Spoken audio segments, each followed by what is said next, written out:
शांति। 19 नवंबर 2020 की प्रातः मुरली बाप दादा की साकार महावाक्य है। बाबा बोले, मीठे बच्चे, यह सारी दुनिया रोगियों की भरी हॉस्पिटल है। बाबा आए हैं सारी दुनिया को निरोगी बनाने। प्रश्न है, कौन सी स्मृति रहे तो कभी भी मुरझाए स्वाद दुख की लहर नहीं आ सकती है। उत्तर में बाबा ने कहा, अभी हम इस पुरानी दुनिया, पुराने शरीर को छोड़ घर में जाएंगे, फिर नई दुनिया में पुनर्जन्म लेंगे। हम अभी राजयोग सीख रहे हैं राजाई में जाने के लिए। बाप हम बच्चों के लिए रूहानी राजस्थान स्थापन कर रहे हैं। यही स्मृति रहे तो दुख की लहर नहीं आ सकती।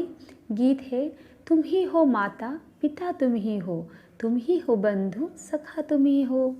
ओम शांति। गीत कोई तुम बच्चों के लिए नहीं है, नए नए को समझाने के लिए है। ऐसे भी नहीं कि यहाँ सब समझदार ही है, नहीं, बेसमझ को समझदार बनाया जाता है। बच्चे समझते हैं हम कितने बेसमझ बन गए थे, अब बाप हमको समझदार बनाते हैं। जैसे स्कूल में पढ़कर बच्चे कितना समझदार बन जाते हैं। हर एक अपनी अपनी समझ से बैरिस्टर, इंजीनियर आदि बनते हैं। यह तो आत्मा को समझदार बनाना है। पढ़ती भी आत्मा है शरीर द्वारा, परंतु बाहर में जो भी शिक्षा मिलती है वो है अल्प काल के लिए, शरीर निर्वाह अर्थ। भल कोई कन्वर्ट भी करते हैं, हिंदुओं को क्रिश्चियन बना देते, किस लिए?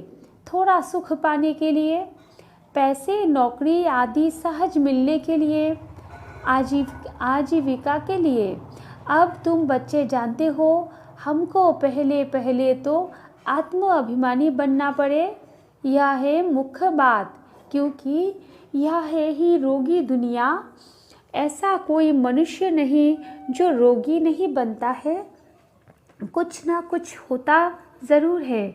यह सारी दुनिया बड़े से बड़ी हॉस्पिटल है, जिसमें सब मनुष्य पतित रोगी है। आयु भी बहुत कम होती है, अचानक मृत्यु को पा लेते हैं, काल के चंबे में आ जाते हैं। यह भी तुम बच्चे जानते हो। तुम बच्चे सिर्फ भारत की ही नहीं, सारे विश्व की सर्विस करते हो। गुप्त रीति मूल बात है कि बाप को कोई नहीं जानते, मनुष्य होकर और पारलौकिक बाप को नहीं जानते, उनसे प्यार नहीं रखते। अब बाप कहते हैं, मेरे साथ प्यार रखो। मेरे साथ प्यार रखते रखते तुमको मेरे साथ ही वापस चलना है। जब तक वापस चलो तब तक इस छी दुनिया में रहना पड़ता है। पहले पहले तो देह अभिमानी से देही अभिमानी बनो, तब तुम धारणा कर सकते हो और बाप को याद कर सकते हो। अगर देही अभिमानी नहीं बनते तो कोई काम के नहीं। देह अभिमानी तो सब है। तुम समझते भी हो कि हम आत्म अभिमानी नहीं बनते, बाप को याद नहीं करते, तो हम वही है जो पहले थे। मूल बात ही है देही अभिमानी बनने की, ना कि रचना को जानने की। गाया भी जाता है, रचता और रचना का ज्ञान। ऐसे नहीं कि पहले रचना फिर रचता का ज्ञान कहेंगे, नहीं, पहले रचता वही बाप है। कहा भी जाता है गॉडफादर। वो आकर तुम बच्चों को आप समान बनाते हैं। बाप तो सदैव आत्म अभिमानी है ही, इसलिए वो सुप्रीम है। बाप कहते हैं, मैं तो आत्म अभिमानी हूँ। जिसमें प्रवेश किया है उनको भी आत्म अभिमानी बनाता हूँ, इसमें प्रवेश करता हूँ इनको कन्वर्ट करने, क्योंकि यह भी देह अभिमानी थे। इनको भी कहता हूँ, अपने को आत्मा समझ मुझे यथार्थ रीति याद करो।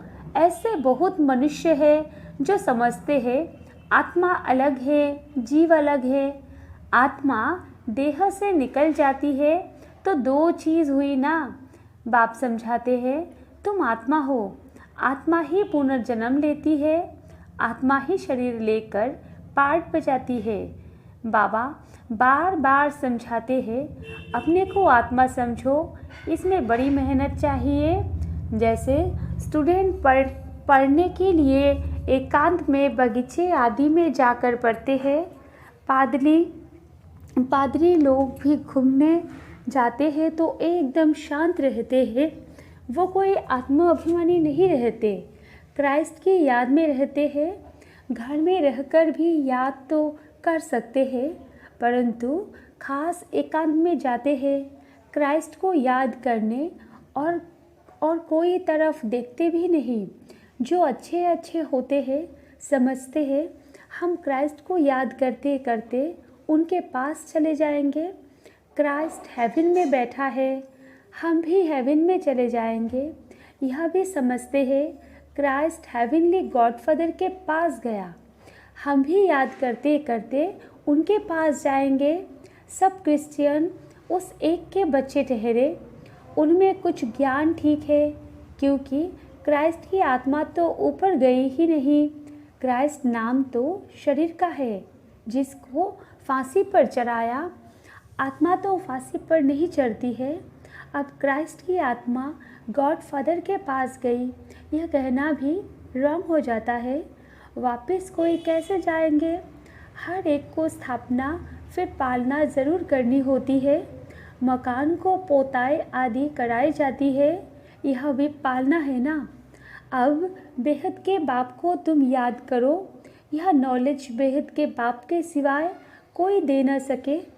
अपना ही कल्याण करना है, रोगी से निरोगी बनना है। यह रोगियों की बड़ी हॉस्पिटल है, सारे विश्व रोगियों की हॉस्पिटल है। रोगी ज़रूर जल्दी मर जाएंगे, बाप आकर इस सारे विश्व को निरोगी बनाते हैं। ऐसे नहीं कि यहाँ ही निरोगी बनेंगे। बाप कहते हैं निरोगी होते ही है नई दुनिया में, पुरानी दुनिया में निरोगी हो न सके। यह लक्ष्मी नारायण निरोगी एवर हेल्दी है, वहाँ आयु भी बड़ी होती है। रोगी मानव विशेष होते हैं, वाइसलेस रोगी नहीं होते, वो है ही संपूर्ण निर्विकारी। बाप खुद कहते हैं इस समय सारे विश्व खास भारत रोगी है। तुम बच्चे पहले पहले निरोगी दुनिया में आते हो, निरोगी बनते हो याद की यात्रा से। याद से तुम चले जाएंगे अपने स्वीट होम। यह भी एक यात्रा है, आत्मा की यात्रा है, बाप परमात्मा के पास जाने की। यह है स्पिरिचुअल यात्रा। यह अक्षर कोई समझ नहीं सकेंगे। तुम भी नंबरवार जानते हो, परंतु भूल जाते हो। मूल बात यह समझाना है भी बहुत सहज है, परंतु समझाए वो जो खुद भी रूहानी यात्रा पर हो। खुद होगा नहीं, दूसरे को बताएंगे तो तेल नहीं लगेगा। सच्चाई का जोहर चाहिए। हम बाबा को इतना याद करते हैं जो बस स्त्री पति को कितना याद करती है। यह है पतियों का पति, बापों का बाप, गुरुओं का गुरु। गुरु लोग भी उस बाप को ही याद करते हैं, क्राइस्ट भी बाप को ही याद करते हैं, परंतु उनको कोई जानते नहीं है। बाप जब आए तब आकर अपनी पहचान देवे। भारतवासियों को ही बाप का पता नहीं है तो औरों को कहाँ से मिल सकता। विलायत से भी यहाँ आते हैं योग सीखने के लिए। समझते हैं प्राचीन योग भगवान ने सिखाया, यह है भावना। बाप समझाते हैं सच्चा सच्चा योग तो मैं ही कल्प कल्प आकर सिखलाता हूँ एक ही बार।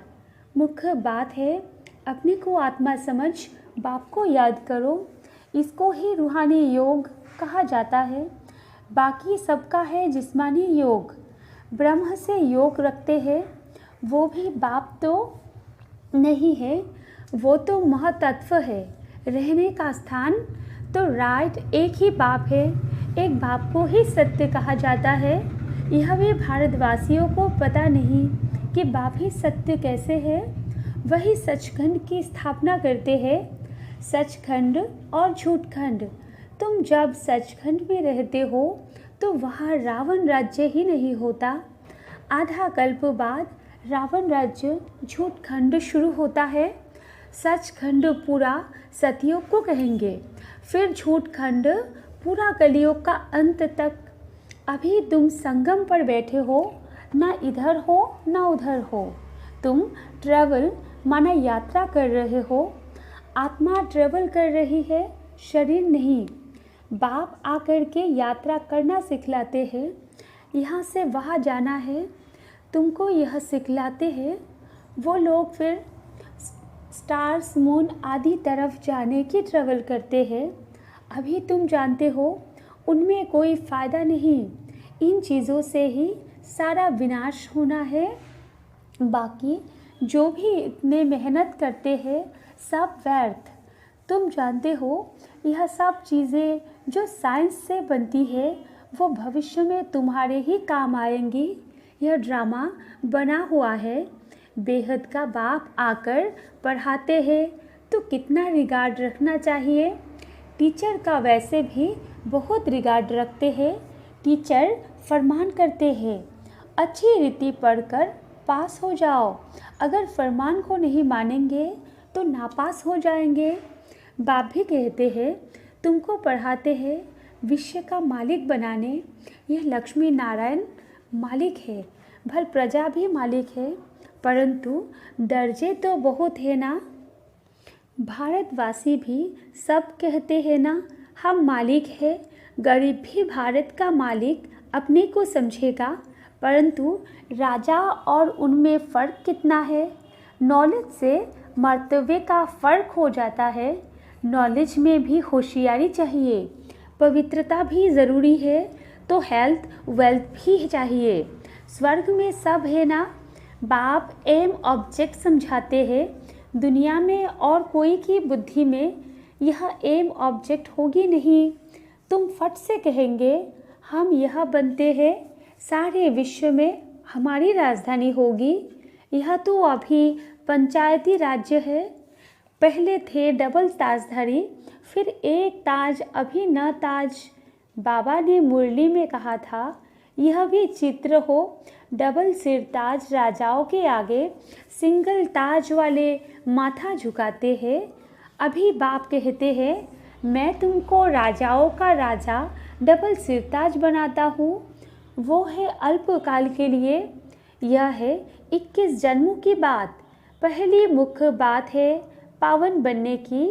बुलाते भी है कि आकर पतित से पावन बनाओ। ऐसे नहीं कहते कि राजा बनाओ। अभी तुम बच्चों का है बेहद का सन्यास। इस दुनिया से ही चले जाएंगे अपने घर, फिर हेवन में आएंगे। अंदर में खुशी रहनी चाहिए, जबकि समझते हैं हम घर जाएंगे, फिर राजाई में आएंगे, फिर मूर्छा, इस दुख आदि यह सब क्यों होना चाहिए। हम आत्मा घर जाएंगे, फिर पुनर्जन्म नई दुनिया में लेंगे। बच्चों को स्थायी खुशी क्यों नहीं रहती है। माया का ऑपोजिशन बहुत है, इसलिए खुशी कम हो जाती है। पतित पावन खुद कहते हैं मुझे याद करो तो तुम्हारे जन्म जन्मांतर के पाप भस्म हो जाएंगे। तुम स्वदर्शन चक्रधारी बनते हो, जानते हो। फिर हम अपने राजस्थान में चले जाएंगे। यहाँ भिन्न भिन्न प्रकार के राजाएं हुए हैं। अब फिर रूहानी राजस्थान बनना है। स्वर्ग के मालिक बन जाएंगे। क्रिश्चियन लोग हेवन का अर्थ नहीं समझते हैं। वो मुक्तिधाम को हेवन कह देते हैं। ऐसे नहीं कि हेवनली गॉड फादर कोई हेवन में रहते हैं। वो तो रहते ही है शांति धाम में। अभी तुम पुरुषार्थ करते हो पैराडाइज में जाने के लिए। यह फ़र्क बताना है। गॉड फादर है मुक्तिधाम में रहने वाला। हेवन नई दुनिया को कहा जाता है। फादर ही आकर पैराडाइज स्थापन करते हैं। तुम जिसको शांतिधाम कहते हो उनको वो लोग हेवन समझते हैं। यह सब समझने की बातें हैं। बाप कहते हैं नॉलेज तो बहुत सहज है। यह है पवित्र बनने की नॉलेज। मुक्ति, जीवन मुक्ति में जाने की नॉलेज जो बाप ही दे सकते हैं। जब किसको फांसी दी जाती है तो अंदर में यही रहता है, हम भगवान पास जाते हैं। फांसी देने वाले भी कहते हैं गॉड को याद करो। गॉड को जानते दोनों नहीं है, उनको तो उस समय मित्र संबंधी आदि जाकर याद पड़ते हैं। गायन भी है, अंतकाल जो स्त्री सिमरे, कोई ना कोई याद ज़रूर रहता है। सतयुग में ही मोह जीत रहते हैं, वहाँ जानते हैं एक खाल छोड़ दूसरी ले लेंगे, वहाँ याद करने की दरकार नहीं। इसलिए कहते हैं दुख में सिमरन सब करे, सुख में करे ना कोई। यहाँ दुख है इसलिए याद करते हैं, भगवान से कुछ मिले, वहाँ तो सब कुछ मिला ही हुआ है। तुम कह सकते हो हमारा उद्देश्य है मनुष्य को आस्तिक बनाना, धनी का बनाना। अभी सब निधन के हैं, हम धन का बनते हैं। सुख शांति संपत्ति का वर्षा देने वाला बाप ही है। इन लक्ष्मी नारायण की कितनी बड़ी आयु है यह भी जानते हैं। भारतवासियों की पहले आयु बहुत बड़ी रहती थी, अब छोटी है। क्यों छोटी हुई है यह कोई भी नहीं जानते। तुम्हारे लिए तो बहुत सहज हो गया है, समझना और समझाना सो भी नंबरवार है। समझानी हर एक की अपनी अपनी है, जो जैसी धारणा करते हैं ऐसे समझते हैं। अच्छा, मीठे मीठे सिकिला दे बच्चों प्रति माता पिता बाप दादा का याद प्यार और गुड मॉर्निंग। रूहानी बाप की रूहानी बच्चों को नमस्ते, और हम रूहानी बच्चों की रूहानी माता पिता बाप दादा को भी याद प्यार गुड मॉर्निंग और नमस्ते नमस्ते नमस्ते। धारणा के लिए मुख्य सार 1 नंबर पॉइंट में है, जैसे बाप सदैव आत्म अभिमानी है, ऐसे आत्म अभिमानी रहने का पूरा पुरुषार्थ करना है।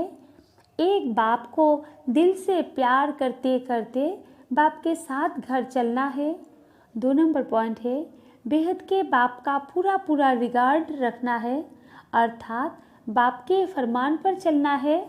बाप का पहला फरमान है बच्चे अच्छी रीति पढ़कर पास हो जाओ, इस फरमान को पालन करना है। वरदान है सेंस और इसेंस के बैलेंस द्वारा अपनेपन को स्वाहा करने वाले विश्व परिवर्तक भव। विस्तार है सेंस अर्थात ज्ञान की पॉइंट्स, समझ और इसेंस अर्थात सर्व की स्वरूप स्मृति और समर्थ स्वरूप। इन दोनों का बैलेंस हो तो अपनापन व पुरानापन स्वाहा हो जाएगा। हर सेकंड, हर संकल्प, हर बोल और हर कर्म विश्व परिवर्तन की सेवा प्रति स्वाहा होने से विश्व परिवर्तक स्वतः बन जाएंगे। जो अपनी देह की स्मृति सहित स्वाहा हो जाते हैं, उनके श्रेष्ठ वाइब्रेशन द्वारा वायुमंडल का परिवर्तन सहज हो जाता है। स्लोगन है प्राप्तियों को याद करो तो दुख व परेशानी की बातें भूल जाएंगे। अच्छा, ओम शांति।